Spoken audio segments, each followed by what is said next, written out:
할렐루야. 네, 오늘도 참으로 복되고 귀한 주일입니다. 특별히 오늘은 종려주일입니다.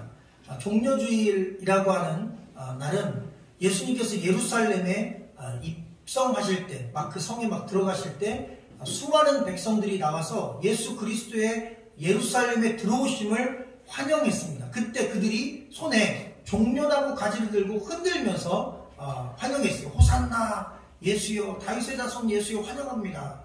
근데 슬프기도 하죠. 그렇게 환영했던 사람들의 손에 다시 주먹과 돌이 들려서 예수 그리스도를 십자가에 못 박으라 외쳐서 결국 그 환영했던 군중들이 소리 지름으로 인하여 예수님이 바로 뒤에 십자가에 못 박혀 돌아가시는 가슴 아픈 일이 벌어집니다.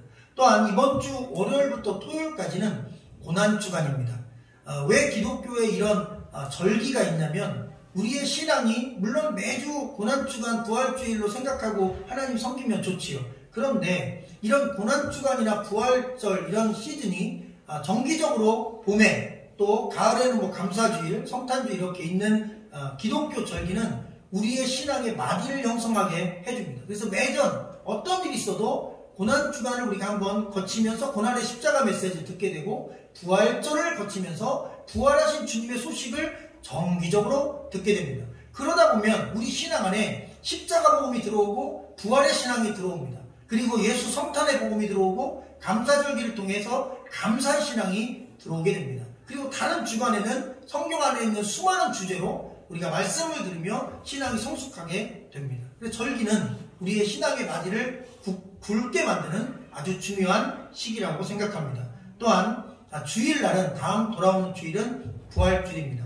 죽으신 지 3일 만에 사망 권세를 이기시고 다시 살아나신 우리 주 예수 그리스도의 부활을 기념하고 감사하는 날입니다. 기독교는 부활의 종교입니다. 아멘. 십자가로 끝나지 않습니다. 아멘. 무덤으로 마치지 않습니다. 죽음으로 끝나는 종교가 아닙니다. 예수 그리스도는 죽음을 이기셨습니다. 아멘. 사망을 이기셨습니다. 아멘. 그리고 우리를 죄와 사망에서 건지시고 부활하셔서 부활의 첫 열매가 되셔서 우리도 예수 그리스도 믿으면 죄와 사망의 권세를 이기고 예수 이름으로 부활하여 영생할 수 있는 길을 열어주신 것입니다. 여러분, 오늘 우리가 읽은 말씀이 다른 세계 복음서와 또 다른 점이 있습니다. 왜냐하면 이 공간복음이라고 하는 같은 관점으로 쓰여진 마태, 마가, 누가 이 세 개의 복음서와 요한복음은 굉장히 다른 섬세한 차이가 있습니다. 특별히 우리가 지난주에 말씀을 들었는데 예수님의 십자가 죽으신 사건이 17절부터 30절까지 나와서 지난주에 우리가 말씀을 나눴습니다. 오늘 우리가 읽은 말씀은 31절부터 42절인데 그냥 요한복음 19장만 보면 그냥 우리는 예수님의 십자가 죽으심과 예수 그리스도의 시신을 수습하고 장례를 치르는 장면이다. 오늘 우리가 읽은 부분은 예수가 이미 돌아가셨고 그 시신을 수습하고 그리고 무덤에 모시는 장례 장면입니다. 예수님의 장례식이죠. 그런데 마태, 마가, 누가 복음에 이 장면을 보면 요한복음과 다른 점이 있습니다. 어떤 점이 다르냐면 마태, 마가, 누가 복음은 예수님이 십자가에 못 박혀 죽으시는 장면이 분량이 많습니다. 그리고 예수님의 시신을 수습하고 예수님께서 무덤에 들어가시는 장면은 아주 짧습니다. 그런데 요한은 이걸 반대로 썼어요. 예수님이 십자가에 돌아가시는 장면은 상당히 생략해서 아주 조금만 썼어요. 그런데 예수님이 십자가에 돌아가신 이후부터 무덤에 들어가실 때까지 부활하시기 직전까지의 사건을 다른 세 복음서보다 훨씬 더 많은 분량을 할애해서 기록해놨어요. 그건 이유가 있습니다. 요한은 예수 그리스도의 죽으심 이후에 어떤 일이 벌어졌는지를 꼭 알리고 싶었던 거예요. 왜냐하면 나중에도 우리가 말씀을 통해 살피겠지만 이 말씀 말미에 두 사람의 인물이 나옵니다. 유대에서 존경받고 권력을 가지고 있고 사회적 지위가 높고 그리고 영향력 있는 사람들 두 사람이 나와요. 그런데 이 두 사람을 특별히 예수 그리스도의 장례식을 준비한 장례위원으로 그리고 다른 성경에는 두 사람 다 안 나오고 한 사람밖에 나오지 않습니다. 근데 요한은 두 사람을 다 설명하고 그들이 어떤 일을 했는지까지 아주 자세하게 설명해요. 그 이유가 있습니다. AD 1세기 후반부에 로마에서 기독교인들을 많이 핍박합니다. 그 핍박한 시기에 이 교회를 떠나고 믿음을 떠나고 그리고 신앙에서 떠났던 사람들이 있어요. 바로 그 사람들을 향하여 오늘 이 본문은 기록된 것입니다. 자, 우리 말씀 31절 말씀을 한번 읽어볼까요? 시작. 이날은 준비일이라 유대인들은 그 안식일이 큰 날이므로 그 안식일에 시체들을 십자가에 두지 아니하려 빌라도에게 그들의 다리를 꺾어 시체를 치워달라 하니, 오늘 이 31절 말씀 보니까 예수님이 돌아가신 날, 정확히 얘기하면 요일로는 금요일입니다. 오전 9시에 십자가에 못 박히셨고 12시쯤 고통이 극에 달하셨고, 근데 성경에 보면 모든 복음서에서 12시쯤에 낮 12시쯤에 어둠이 임했다고 했어요. 해가 어두워진 거예요. 그러니까 구름이 낀 게 아니라 해가 빛을 마치 뭐 일식처럼 잃었는데 그냥 완전히 흑암처럼 된 거예요. 밤중처럼 됐어요. 아무 빛도 없는 아주 깜깜한 어둠이 12시부터 오후 3시까지 계속됐습니다. 그리고 오후 3시에 돌아가셨습니다. 총 6시간 예수님이 고난을 당하셨어요. 그 오후 3시가 바로 금요일 6시, 오후 3시인 것입니다. 그런데 오늘 우리가 읽은 이 성경 말씀은 바로 그 금요일 오후 3시, 예수님께서 운명하시고 영혼이 떠나신, 영혼을 내어주신 바로 그 시간부터 기록된 말씀이라고 보시면 됩니다. 이제 예수님 돌아가셨어요. 시신으로 십자가에 매달려 계십니다. 그런데 이 날이 아주 특별한 날이라는 것입니다. 오늘 31절 보니까 유대인들은 그 안식일이 큰 날이다. 다시 말하면 큰 명절이다. 왜냐하면요, 이런 겁니다. 성탄절이 예를 들면 25일 아닙니까? 근데 이 25일 성탄절이 주일과 겹친 거예요. 그러면 성탄절과 주일이 하나로 딱 묶이니까 주일 난예배가 성탄절 감사예배가 되는 거예요. 아주 드물게 그런 일이 벌어지죠. 그런데 그보다도 이 날은 더 큰 날이에요. 왜냐하면 6월절이라고 하는 이스라엘 최대 명절이 안식일 날과 공교롭게 딱 겹쳤어요. 그런 날이 자주 오는 게 아닙니다. 몇 년 또는 몇십 년 만에 한 번씩 오는 날인데, 예수님이 십자가에 못 박혀 돌아가신 그 전날, 바로 그 전날이 바로 그 큰 명절 바로 하루 전이었던 것입니다. 여러분, 바로 그날이었기 때문에 다른 날보다도 유대인들은 유난히 더 신경을 많이 썼어요. 그 가운데 오늘 31절에서는 아주 특별한 요청을 빌라도에게 합니다. 총독에게. 유대인들이 찾아가서 이 날이 아주 큰 날입니다. 내일이 너무나 중요한 날입니다. 그래서 십자가에 저렇게 죄수들이 매달려 있으면 안 됩니다. 너무 흉합니다. 오늘 안에 저들을 해결해 주십시오. 그래서 그들이 부탁한 게 뭐냐면 그들의 다리를 꺾어 시체를 치워달라. 그러니까 빨리 죽여달라. 그런 의미입니다. 십자가 위에서 이 매달려 있으면 가장 힘든 게 숨 쉬는 것이랍니다. 그래서 대부분 십자가에 달려 사람들이 죽어갈 때 가장 힘쓰는 부분이 다리 부분에 힘을 써요. 왜? 사람이 이렇게 쭉 쳐져 매달려 있으면 호흡하기가 어려워지고 점점 호흡곤란이 오기 때문에 어떻게든 숨을 쉬려면 이 허파가 좀 위로 올라가야 되니까 다리에 힘을 줘야 되는데, 문제는 이 다리에 못이 박혀 있는 거예요. 그러니 못이 박힌 그 발에다 힘을 줘야 숨을 쉴 수 있어요. 힘을 빼면 숨이 안 쉬어져요. 힘을 주면 숨이 쉬어져요. 그러니까 십자가에 못 박힌 사람은요, 숨 쉬는 게 죽을 만큼 자기 신경 전체가 못에 찔려서 고통스러운데 가만히 있어도 힘든데 그 발에다 힘을 주고 못 박힌 이 모든 팔을 다시 당겨서 올려야 되니까 이렇게 숨을 쉬어야 되니까 얼마나 그 고통이 큰지 알 수 없다. 심지어 몇 시간에서 어떤 경우에는 이틀에서 건강한 사람은 3일 정도 그렇게 몇 분에 한 번씩 또 몇 초에 한 번씩 고통스러운 숨을 쉬어가며 견뎌야 되는데, 그렇게 고통받다가 피가 다 말라서 죽어가는 형벌이 십자가의 형벌이었던 것입니다. 그런데 유대인들은 잔인하게도 내일이 큰 명절이니까 저 사람들을 일찍 죽여달라. 그리고 나무망치로 다리를 분지러 가지고 숨을 못 쉬게 해서 죽이고, 그리고 빨리 짐승의 밥이 되도록, 원래 무덤에도 넣지 않거든요. 그렇게 해서 이 나무에서 끌어내려서 빨리 눈에 안 보이게 치워달라는 것입니다. 오늘 말씀은 그렇게 기록되어 있습니다. 여러분, 예수님께서 죽으신 날이 6월절 전날입니다. 6월절은 우리가 아는 대로 출애굽기에 기록된 말씀처럼 이스라엘 백성들이 애굽을 떠날 때 마지막 날 하나님께서 주신 이집트에 준 재앙이 첫째가 다 죽는 재앙입니다. 그런데 누구든지 어린 양의 피를 문과 문설주 인방에 바르면 그것을 보고, 그 피를 보고 이 재앙이 넘어가서 그 집은, 그 집안에 있는 사람은 첫째가 죽지 않고 첫째 짐승도 죽지 않는다고 말씀이 약속하셨습니다. 이스라엘 사람들은 6월절날 그 전날 모든 집마다 어린 양을 잡아서 집에다가 다 바른 거예요. 그 6월절을 기다리는 거예요. 그 6월절 전날 저녁에는 전부 다 어린 양을 잡아 죽이고 피를 발랐습니다. 그리고 그 피 바른 집은 한 명도 죽지 않았습니다. 그러나 믿음을 갖지 않고 의심하고 피를 안 바른 집은 첫째가 죽었고 첫째 짐승이 다 죽었어요. 그런데 굳이 오늘 말씀에 보면 그들의 다리를 꺾지 말라 이런 것은 그 6월절 양은 특징이 있는데 흠이 없어야 돼요. 흠이 없다는 얘기는 뭐냐면 다리가 부러지거나 장애를 입은 것은 안 되는 것입니다. 건강하고 튼튼하고 뼈가 하나도 꺾이지 않은 상태의 순전한 양이어야만 효력이 있는 것입니다.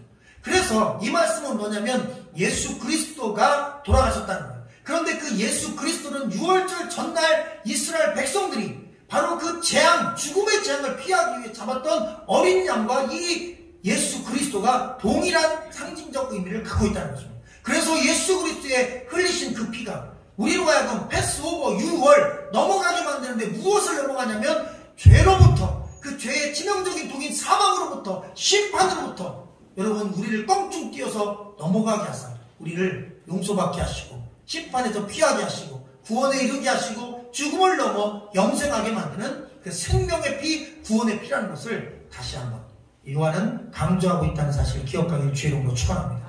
그리고 이 예수님의 죽으심으로 말미암아 죄 지을 때마다 짐승을 갖고 성전에 왔던 이스라엘 백성들이 이제 짐승을 안 갖고 오는 거예요. 왜? 예수님이 단번에 우리의 모든 죄를 다 해결하셨어요.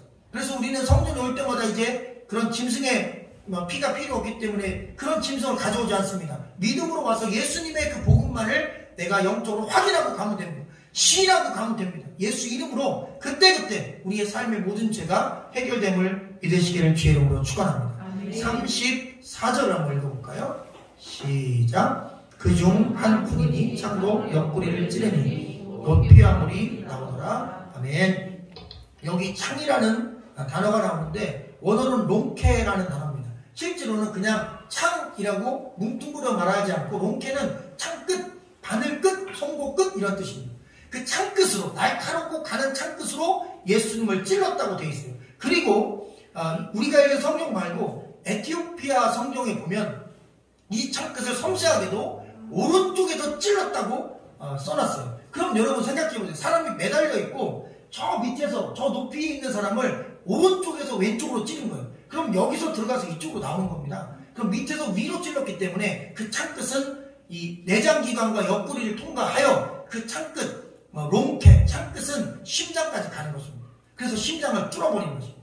그래서 옆구리에 구멍을 낸 그 창은 예수 그리스도의 심장까지 뚫고 지나가서 몸 안에 있는 물도 피도 다 쏟아지게 되었던 거예요. 오늘 말씀해 보니까 그렇게 되어 있어요. 창으로 옆구리를 찌르니 곧 피와 물이 나왔더라 그래요. 근데 사람들은 의아해합니다. 아니 간암 환자분들은 보통 복수가 차니까 배에 물이 고이거든요. 근데 예수님 간암도 아니고 그렇다고 복수가 찬 것도 아닌데 예수님 몸에서 창을 찔렀다고 피가 나는 건 이해가 되죠. 그런데 왜 물이 나왔을까? 근데 실제로 아까 이 십자가에 매달린 사람들이 죽을 때 사실 죽는 이유가 호흡을 못해서 죽는 거예요. 한마디로 말하면 질식사입니다. 그 물에 빠져 죽는 사람하고 똑같은 증상이 나타나는데 이 질식사로 죽을 경우에는 심낭 삼출액이라고 하는 물이 이 몸에 생긴답니다. 그래서 숨을 못 쉴 때마다 이 물이 고이는 현상이, 폐에 물이 고이는 현상이 생기는 거예요. 그 물을 이제 의학적으로 심낭 삼출액이라고 해서 보통 질식사를 당한 사람들, 그러니까 살해를 당한 사람들 이렇게 목을 조여서 죽으면 이 물이 고인답니다. 폐나 이 가슴에. 그래서 물이 고이는 게 의학적으로 맞답니다. 그 물이 빠져나온 거고, 또 하나는 만약에 그렇게 죽게 되면 사람이 아무리 이 손과 발에서 피가 다 흘러도 사람의 몸의 마지막 심장이 남아있는 부분, 바로 심장에 남아있는 피가 있답니다.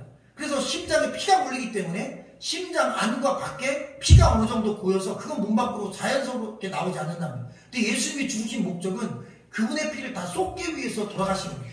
그러니까 몸에 있는 피는 이미 많이 흘러나왔어요. 그리고 엄청나게 흘러나왔어요. 옆구리에 창이 찔리면서 또 심장이 동맥이 터지면서 또 나왔어요. 그런데 마지막 이 심장에 있는 피는 그냥 두면 나오지 않아요. 그래서 병사는 이제 돌아가셨으니까 마지막 확인사살로 찔른 거예요. 그러나 그 예수 그리스도의 창을 옆구리로 찔러 죽음으로 말미암아 예수 그리스도의 마지막 남은 피가, 그리고 그 안에 있는 물이 온 몸에 있는 것이 전부 다 밑으로 쏟아져 나왔던 것입니다. 근데 중요한 게 있어요. 여러분, 첫째 아담, 그러니까 창세기에 보면 2장 말씀에 아담을 잠들게 하셨다고 했어요. 아담을 깊이 잠들게 해서 그가 홀로 사는 것이 좋지 않아 보여 그에게 잠을 주신 다음에 이 갈비뼈 하나를 취하여, 그 인간에게 갈비뼈 하나 부족하지 않습니까? 그 갈비뼈를 취하여 갈비뼈를 기본 재료로 다시 사람을 만들었으니 하와, 여인을 만들었다고. 그래 둘이 한 몸을 이루어 부부가 되게 만들었다고 성경에 써 있잖아요. 그때 하나님께서 만드신 그 새로운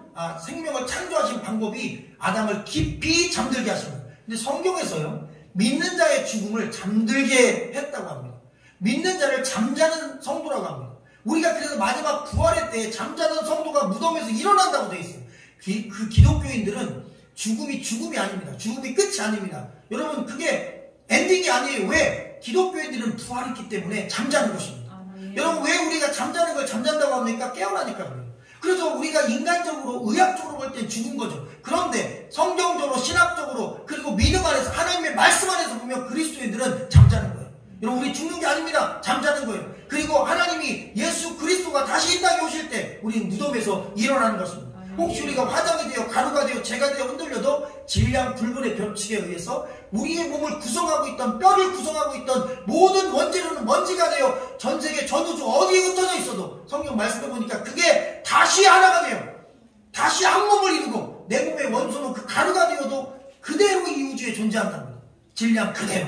그래서 다시 하나가 되어 거기에 살이 입혀지고 거기에 다시 인간으로서의 모습이 되돌아오고 영이 들어와서 우리가 새로운 생명체, 부활의 생명체가 되어 영생한다는 것이 성경의 가르침이고 말씀입니다.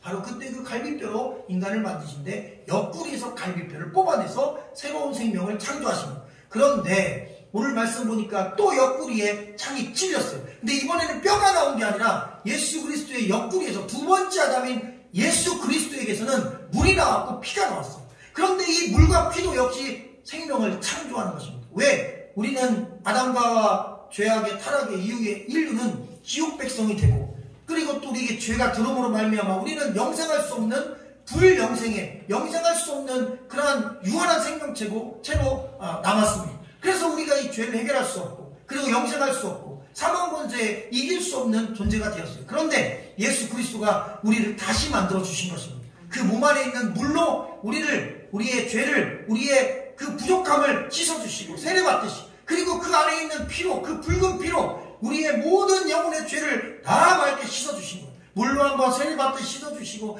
예수의 피로 우리의 영혼을 다 씻어주시고, 그래서 예수 그리스도의 그 물과 피가 우리에게 육체적인 세례가 되고 영적인 세례가 되어 우리를 그리스도인으로 다시 재탄생시켜주신 두 번째 창조 사건인 것입니다. 할렐루야. 그래서 예수 믿으면 우리를 다시 태어난다고 그래요. 그걸 뉴본, 거듭남이라고 합니다. 우리는 예수 믿으면 거듭나는 것입니다. 한번 따라합시다. 나는 예수 피로 거듭난 사람입니다. 할렐루야. 그 거듭난 사람은 죽어도 죽은 게 아니라 자는 것입니다. 그리고 주님이 다시 깨우시면 우리는 영원한 하나님의 나라에서 영생한다는 것입니다. 그것을 우리는 믿는 것입니다.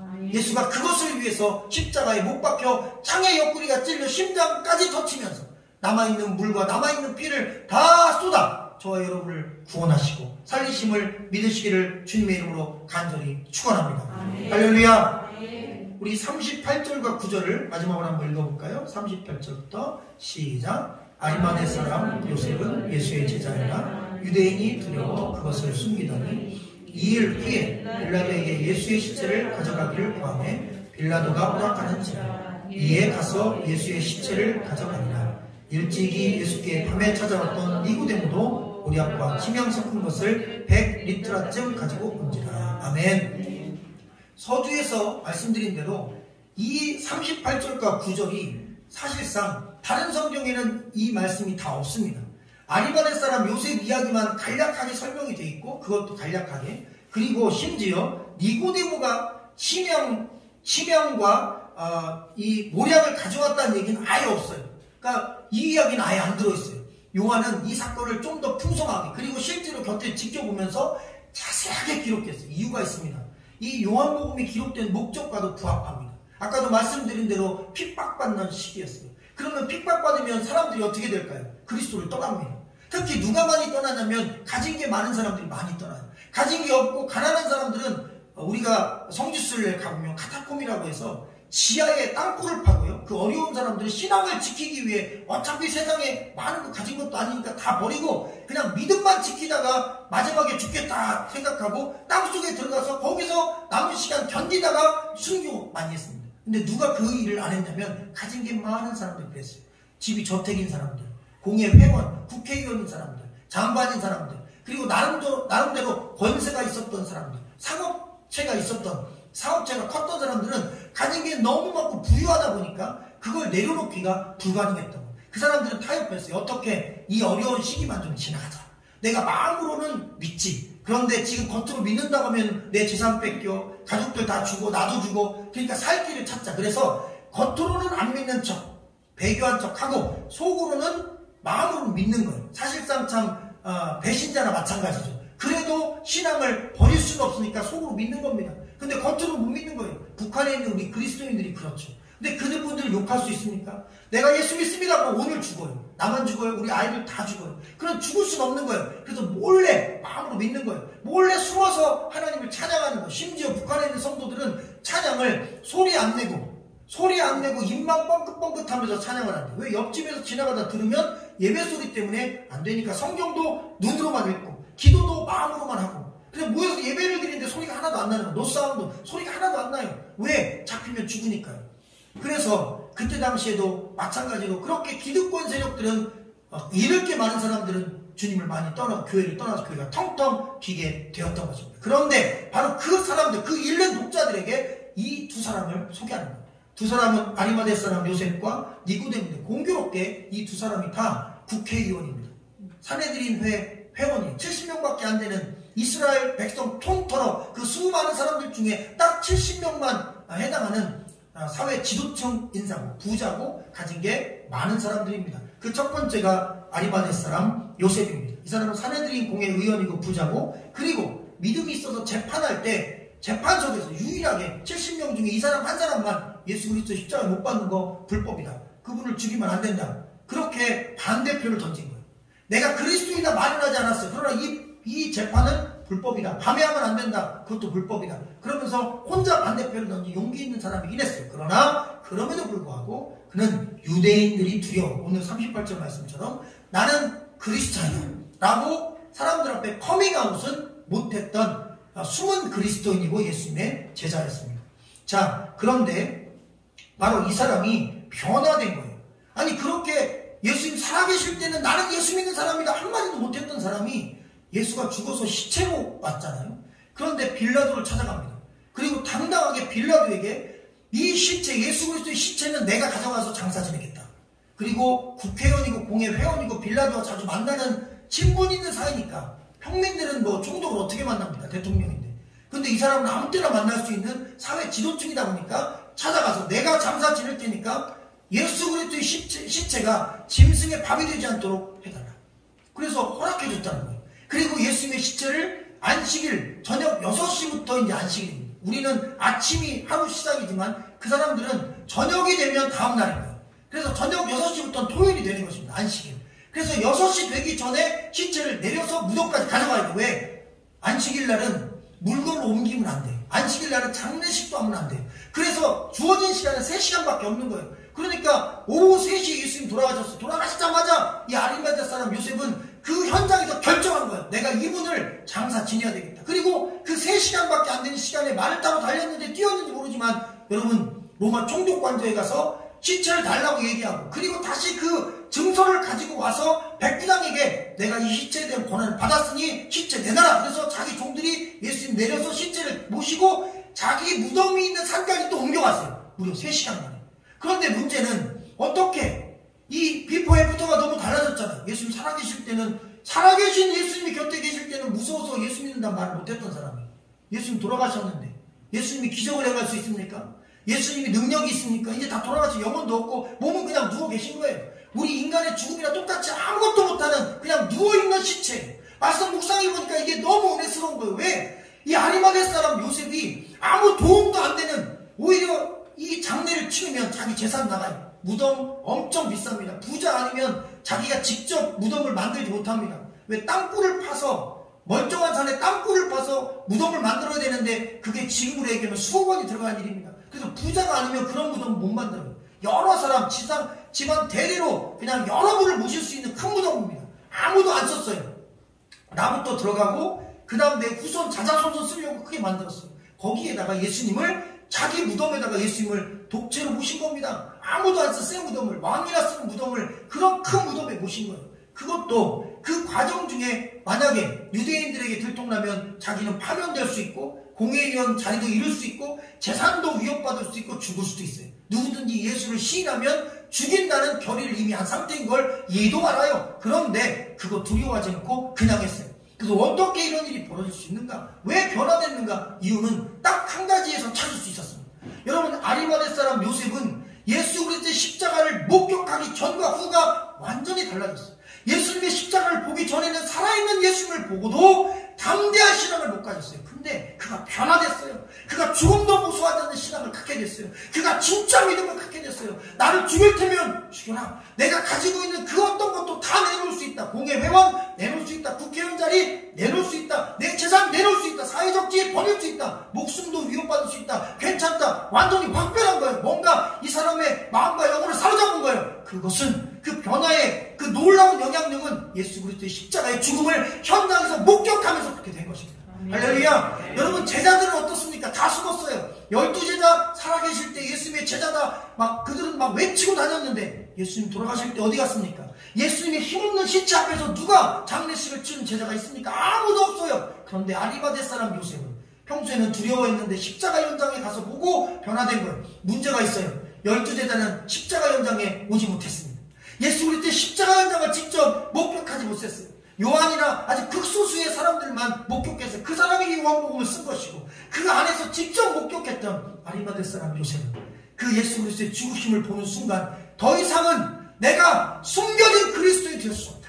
나를 위해 저렇게 피 흘려 죽으신 저분이 바로 나의 주님이라면 내가 그 어떤 십자가 고난의 길이 내게 주어진다 해도 난 믿음으로 살겠다. 난 신앙으로 살겠다. 나는 십자가 복음을 전하며 살겠다. 주의 어떤 고난도 좋습니다. 어떤 괴로움도 내가 갈보리도 내가 감당하겠습니다. 난 십자가의 주님을 만났다. 나는 두렵지 않다. 그래서 빌라도에게 당당히 찾아가 예수 진짜를 내게 주시오. 어떤 위협도 상관없으니 내게 주시오. 내가 예수님을 장사 지내겠소. 유대인들이 말렸어요. 위험하다고. 마음대로 하시오. 공회의원 다 필요 없어. 나는 예수를 위해서 내가 할 수 있는 일을 하겠소. 근데 그분 한 명이 아니었어요. 한 사람이 또 있습니다. 39절 보니까 니고데모라는 사람이 그전에는 밤중에 요한복음 3장에 보면 밤중에 니고데모가 예수님을 몰래 찾아왔습니다. 여러분, 왜 밤중에 찾아왔을까요? 사회적 지위 때문입니다. 왜 밤중에 왔나요? 그가 공회회원이었기 때문에. 왜 밤중에 왔어요? 잃을 게 많은 사람이었어요. 그런데 나사렛의 촌사람이고 30세밖에 안 된 자기 나이에 절반도 안 되는 아주 젊은 사람, 그리고 학벌도 안 되고 사회적 지위 아무것도 안 되는 거, 어떻게 보면 비교도 안 되는 그런 어떻게 보면 애송이 같은 존재인데 그 사람한테 가서 뭔가 진리를 물어본다는 게 너무 창피하잖아요. 그런데 자기가 지켜보고 유심히 살펴보니까 몰래 멀리에서 지켜보니까 이 예수 그리스도가 보통뿐이 아닌 거예요. 학력의 문제가 아니고 저 지혜는 인간의 지혜가 아닌 거예요. 그래서 자기가 궁금한 영생이 뭡니까? 거듭남이 뭡니까? 물과 성령으로 가는 게 뭡니까? 도대체 나는 이 유대교에 있으면서 이 유대교 안에서 영생이라는 게 뭔지, 구원이 있는 건지, 또 어떤 것이 죄사함인지 저는 잘 모르겠습니다. 그래서 예수님께 물어본 거예요.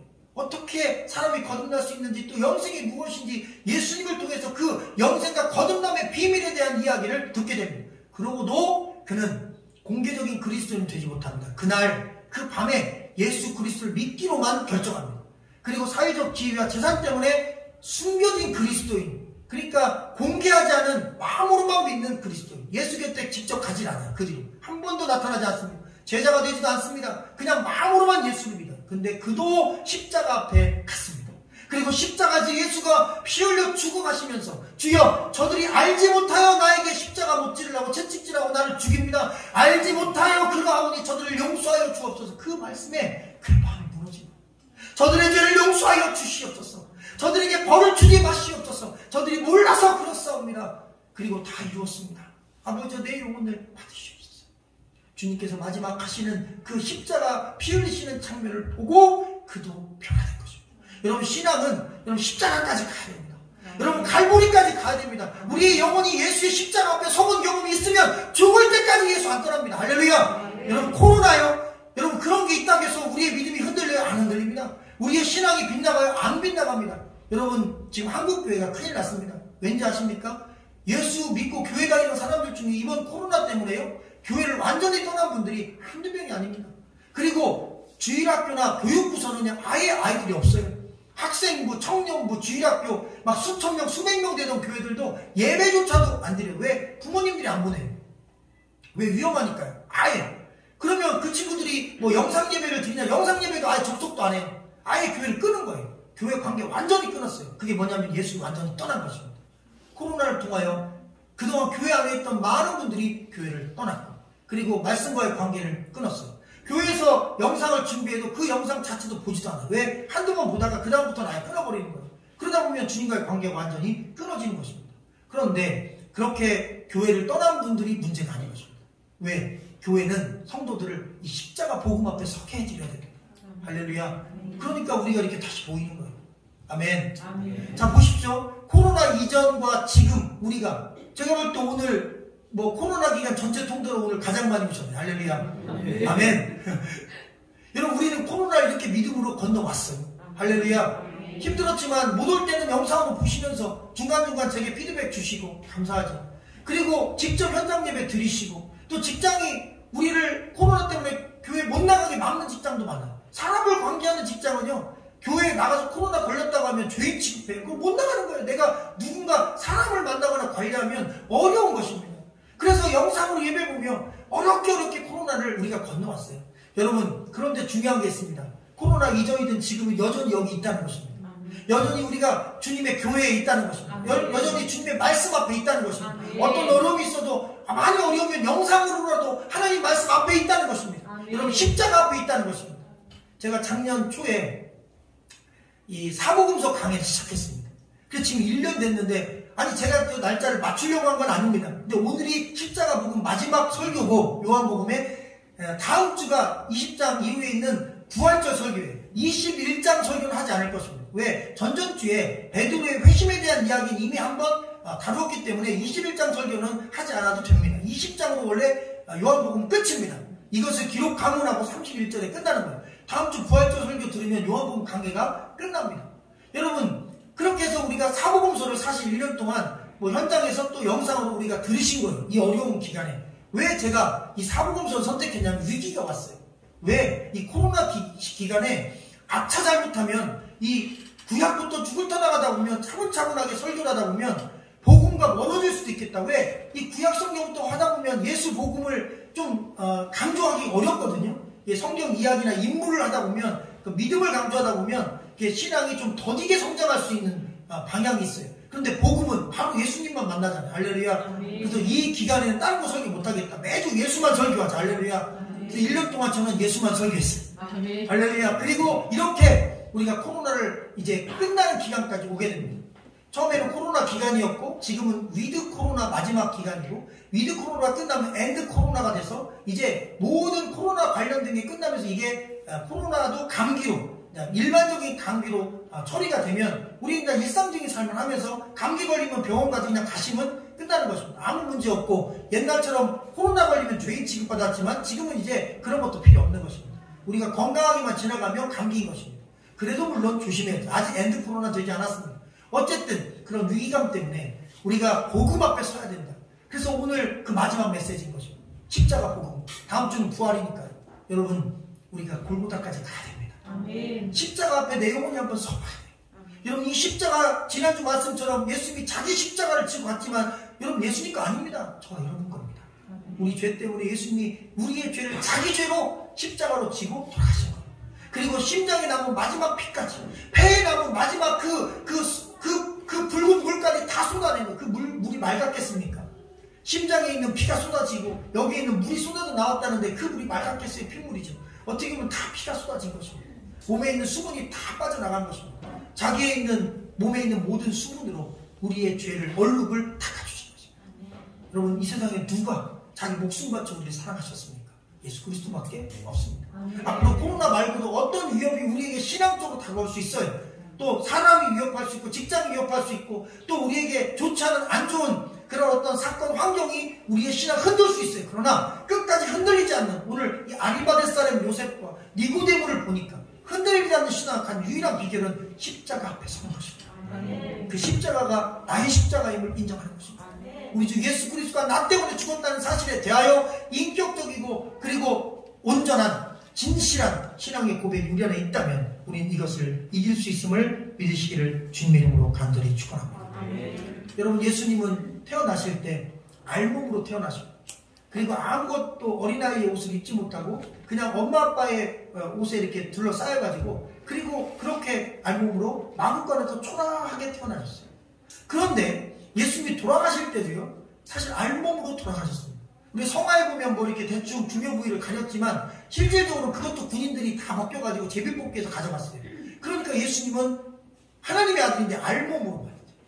거기 매달린 거. 십자가 예수는 아무것도 입히지 않습니다. 그냥 알몸으로 매달아 죽여버립니다.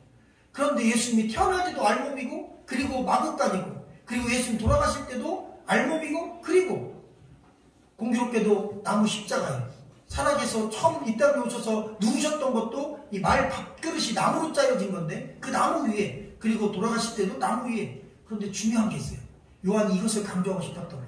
아리마대 사람 요셉이 부자입니다. 그가 판 무덤은 왕이 들어가서 장사 지낼 만한 엄청나게 좋은 무덤이었습니다. 왜? 이 사람이 엄청나게 성공한 사람이에요. 그래서 왕의 무덤으로 써도 될 정도랍니다. 역사학자들의 이야기를 보면. 그래서 왕의 장사를 치룰 만한 새 무덤에 예수님의 시신을 모신 거예요. 마지막 가는 길, 그의 시신은 여러분 가난한 어린아이 마구간에 누웠던 아이가 아니었습니다. 그리고 비참한 죄수, 십자가의 죄수의 알몸이 아니었어요. 아주 정결한 세마포로 싸고 그리고 거기에 니고데모 가져온 이 모략과 침향은요, 원래 왕 제사 지낼, 왕을 장례 지낼 때 몸에 바르는 것입니다.